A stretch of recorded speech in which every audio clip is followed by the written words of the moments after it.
Hello les gars, alors je reviens aujourd'hui avec une vidéo très importante qui n'est autre que le contouring de A à Z.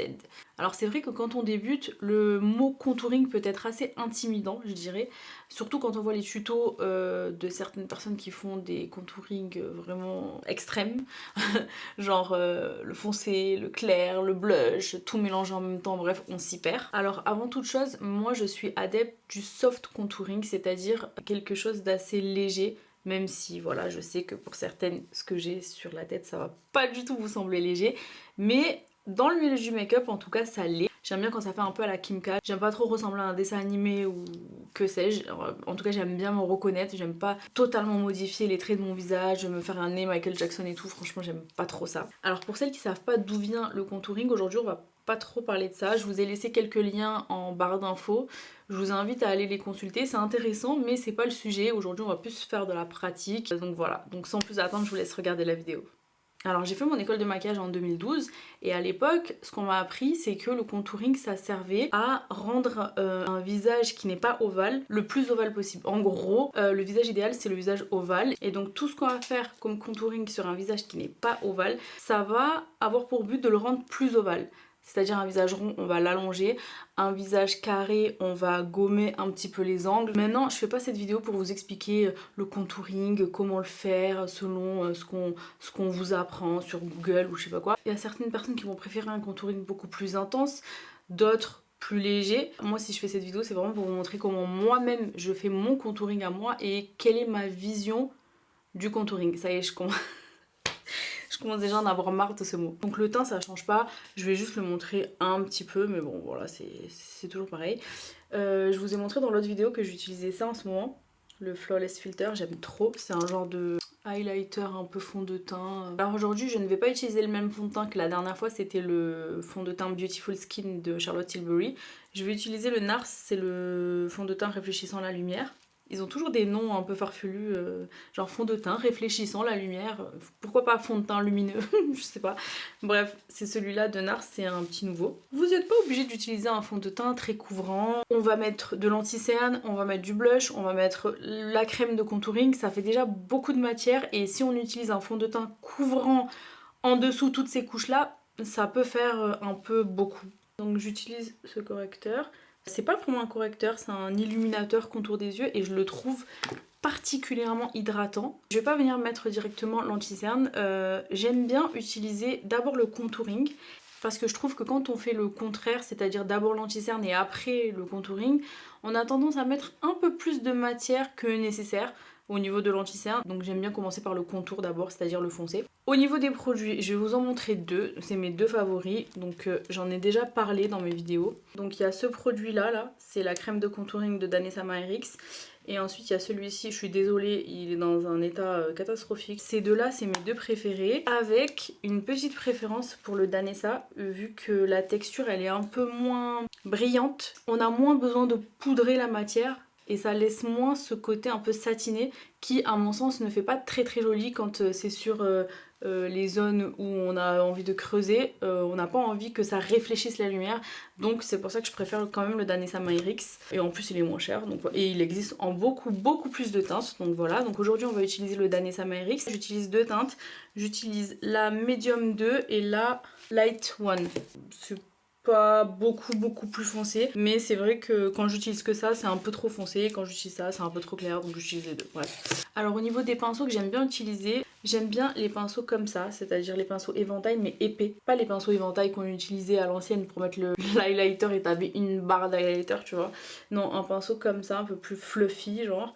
Et donc ça c'est pas mal, ça permet de bien placer la matière au niveau de la pommette, ça épouse bien la forme. Après au niveau du nez, honnêtement j'utilise jamais le même pinceau que j'ai utilisé pour le reste du visage parce que c'est une zone tellement fine et ça a besoin de tellement de précision que je préfère utiliser un pinceau ombre à paupières. Voilà, je vous montrerai ensuite. Et sinon à un moment donné j'aimais bien aussi utiliser ce genre de pinceau, donc c'est des pinceaux plats comme ça. tout petit et fluffy. Bon là il s'est un peu étalé parce que je l'ai lavé un peu trop énergiquement on va dire. Les pinceaux comme ça aussi c'est pas mal, ça permet de bien placer.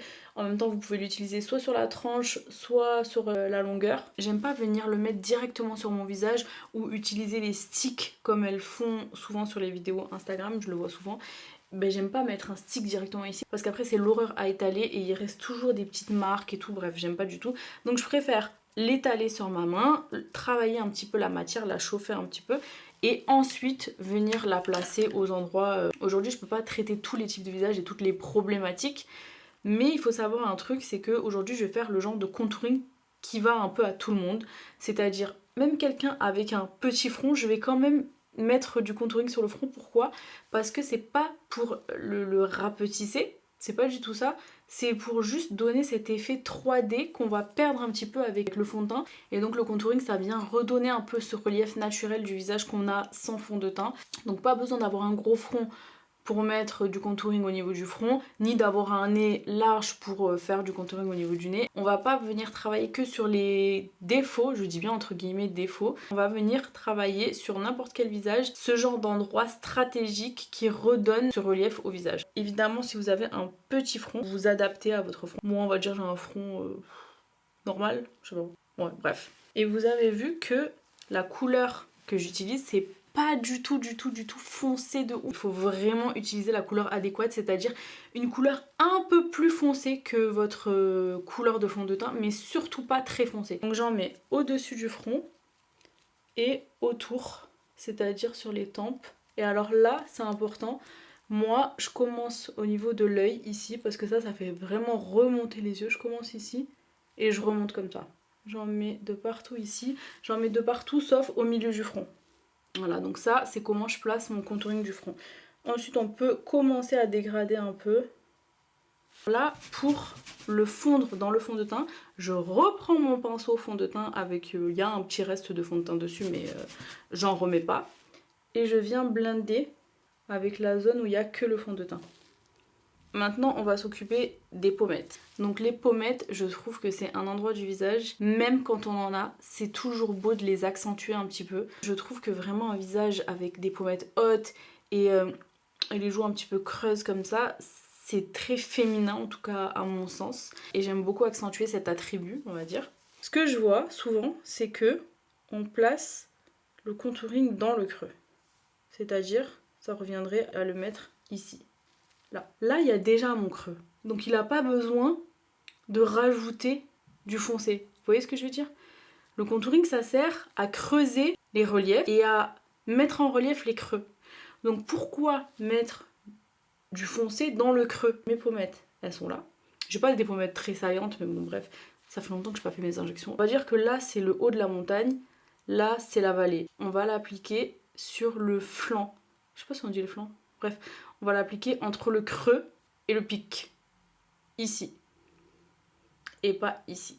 Ça c'est très important parce que quand on l'applique trop bas le contouring ça va faire tomber votre visage et c'est vraiment pas ce qu'on veut. Moi je le mets ici.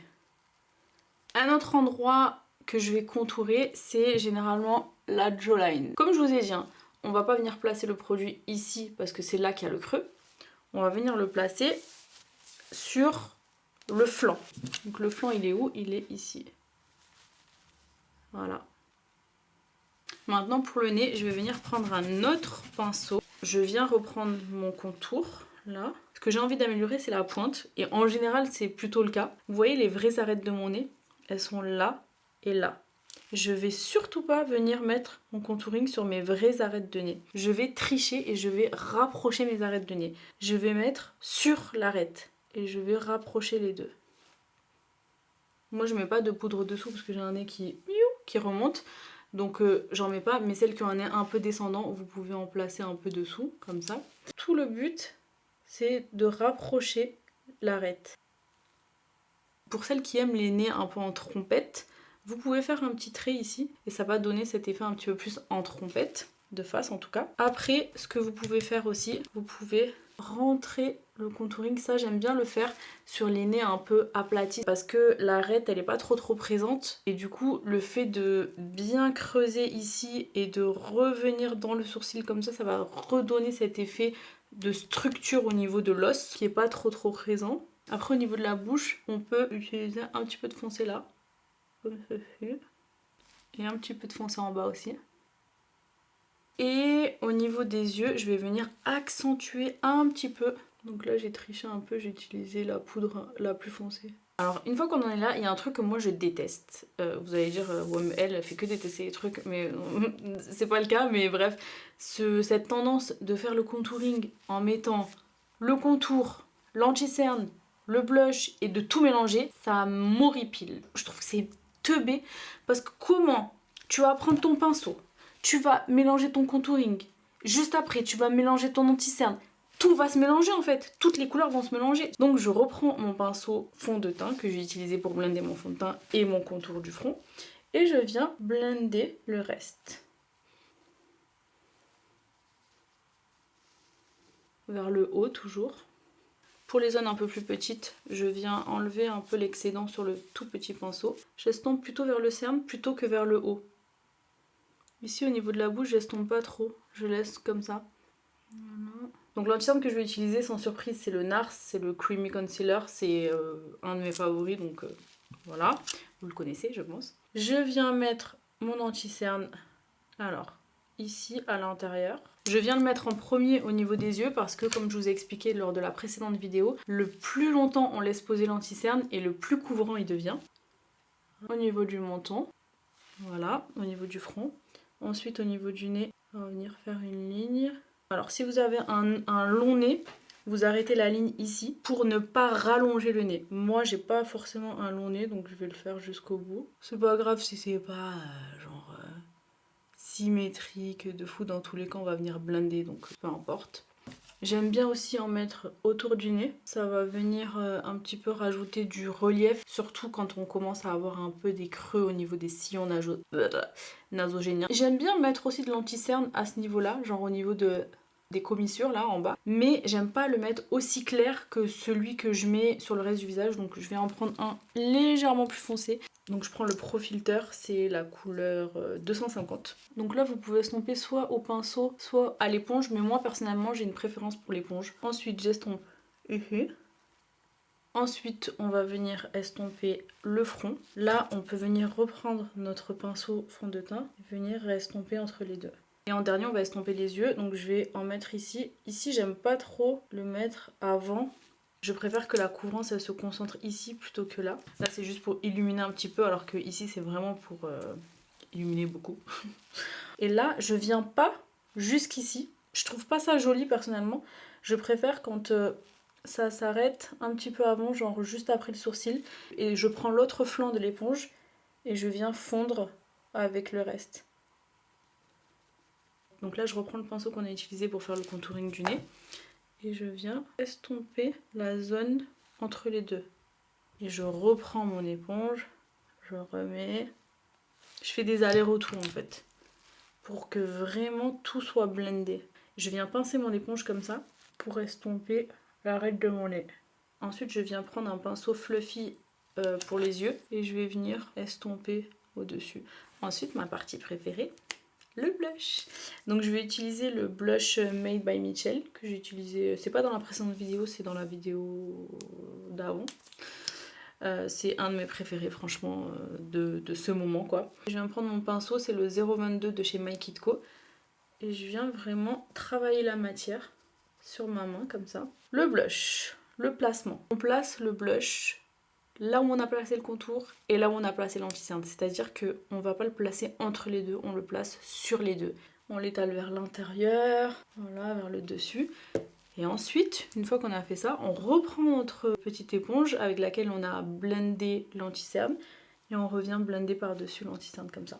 Pour que tout soit fondu et qu'il n'y ait pas de vilaines démarcations qu'on déteste. Le truc que j'aime bien faire, comme j'avais montré dans la vidéo précédente, c'est de finir avec un anti-cerne très clair pour vraiment illuminer à l'intérieur. Donc je vais prendre le Fenty Beauty, c'est le Bright Fix Eye Brightener. C'est la teinte melon. Et là, comme je vous ai dit, vous faites attention à pas trop appuyer, à avoir la main assez légère pour garder le plus de couvrance possible. Ensuite, vous prenez votre petite houppette, très important, moi j'aime trop utiliser les houppettes, c'est le must pour poudrer. et vous venez poudrer. Donc comme d'habitude on déroule et on appuie bien. Je mets pas trop de matière dessus parce que moi je fais pas de baking, j'aime pas trop ça. Poudrer le menton, ensuite les sillons, trop moche quand ça brille. Ensuite le front, donc au milieu, vous appuyez bien fort. Et moi c'est tout. Je ne mets pas de poudre ici, je ne mets pas de poudre ici, je ne mets pas de poudre... Je pense que j'en ai mis déjà assez. Genre j'ai fait genre, moi j'en mets que là, que là. En fait la meuf elle en a mis sur les 3/4 de son visage. Et maintenant on va venir accentuer avec la poudre ce qu'on a déjà fait avec le contouring crème. Moi ce que j'aime faire c'est que je fais mon contouring avec mon produit crème qui a une couleur assez neutre. Et ensuite je viens bronzer mon teint, le réchauffer un petit peu et je viens utiliser un bronzer quoi. Mes préférés c'est les bronzers de chez Fenty, je les trouve trop bien. Donc aujourd'hui je vais utiliser la Caramel Cutie, donc je viens tremper mon pinceau dedans et je viens placer mon bronzer aux endroits où j'ai placé mon contouring. Je trouve que c'est trop joli un front où il y a pas mal de bronzer, j'aime trop.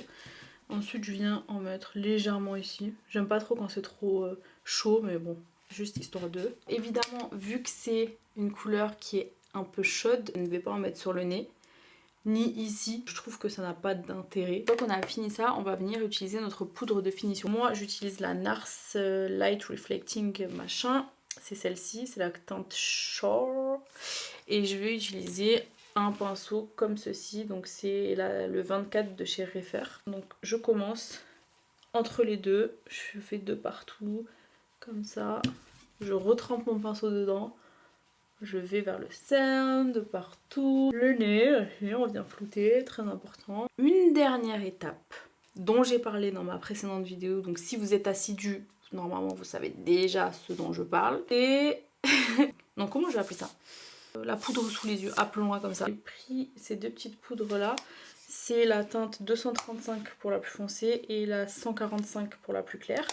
Donc je vais utiliser la plus claire. Et pour l'appliquer, je viens prendre... Alors j'aime bien utiliser ce pinceau là. Normalement c'est un pinceau pour le contouring. Mais il est tellement dense que je trouve qu'il dépose bien la matière. Et en l'utilisant avec une poudre de contouring ou un bronzer ou bref...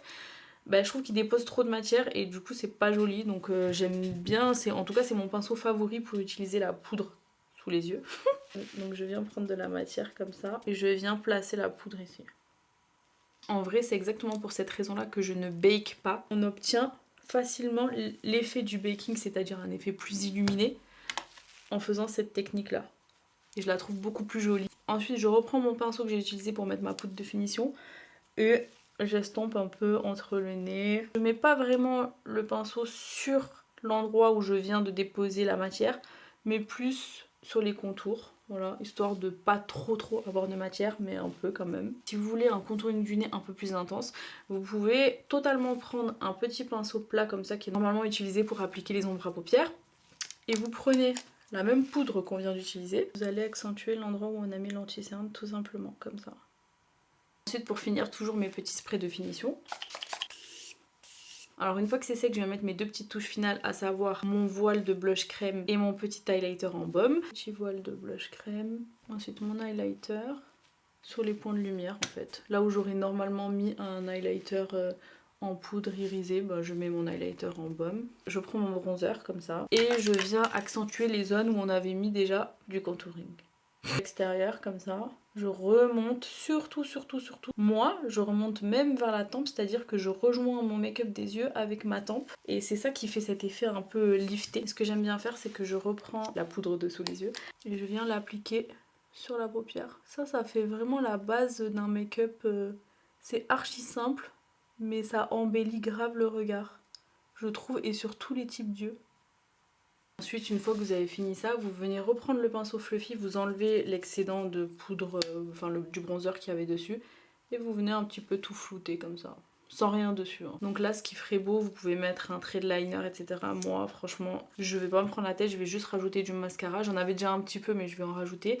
Et je vais refaire un petit peu mes sourcils parce qu'ils ont été un peu effacés, ils sont un peu gris. Alors ensuite pour le contour des lèvres, donc on a déjà commencé à faire le contouring en mettant notre crème un petit peu aux endroits stratégiques. Je vais utiliser mon crayon, le crayon que j'ai il est Il est minuscule, c'est le toast de NYX. Pour grossir un petit peu la bouche, donc je dis pas que ma bouche elle est trop petite, hein, ce serait un peu triste après avoir fait des injections, mais bon, c'est juste pour donner un peu cet effet qu'on aime, voilà. Ou si vous avez la bouche plus fine, vous pouvez le faire un peu plus accentué. Le contouring de la bouche, on ne dépasse jamais ici, ici, ici, ici. On va dépasser en haut et en bas. Ensuite en bas, je dépasse un petit peu plus, légèrement. Hein. Et ensuite ici, je rejoins là où se trouvent mes vraies lèvres. Vous faites un petit dégradé vers l'intérieur, vers les commissures. Et ici en haut, on peut un petit peu plus descendre. Parce que je trouve ça joli une bouche du haut où il y a un petit peu plus de marron qu'en bas. J'aime bien quand en bas c'est un peu plus clair qu'en haut. Ensuite, on vient prendre notre blush. Vous en mettez, vous commencez par le bas de la lèvre. Ensuite, vous prenez votre anti-cerne, celui qu'on a utilisé pour tout le visage. Vous en mettez ici. Vous reprenez le même pinceau. Vous appuyez un peu, légèrement. Voilà, et maintenant vous prenez votre gloss parce que des belles lèvres nudes sans gloss ça n'existe pas chez Carina. Et vous appliquez la matière vraiment au-dessus pour ne pas déplacer tout ce qu'on vient de créer. Si vous trouvez que c'est un peu vide en dessous, là je trouve personnellement que c'est un peu vide, vous pouvez reprendre votre pinceau plat avec votre bronzer, vous enlevez l'excédent et vous venez un petit peu ajouter de la poudre en dessous. Et on rejoint l'extérieur. Voilà, donc là la vidéo elle est terminée. Donc c'est vrai que c'est une vidéo qui est assez longue, assez détaillée, mais je voulais vraiment la détailler au maximum pour que vous puissiez avoir toutes les infos et que vous puissiez reproduire le make-up chez vous tranquillement. Mais si j'ai oublié certains trucs, parce que je sais que j'ai dû oublier des trucs, je les mettrai en commentaire, ou si vous avez des petites astuces que vous faites, vous pouvez totalement les laisser en commentaire aussi et vous pouvez faire profiter d'autres personnes. Voilà, en tout cas je voulais aussi vous remercier pour le love sur l'autre vidéo, ça m'a fait super plaisir et voilà. À la prochaine!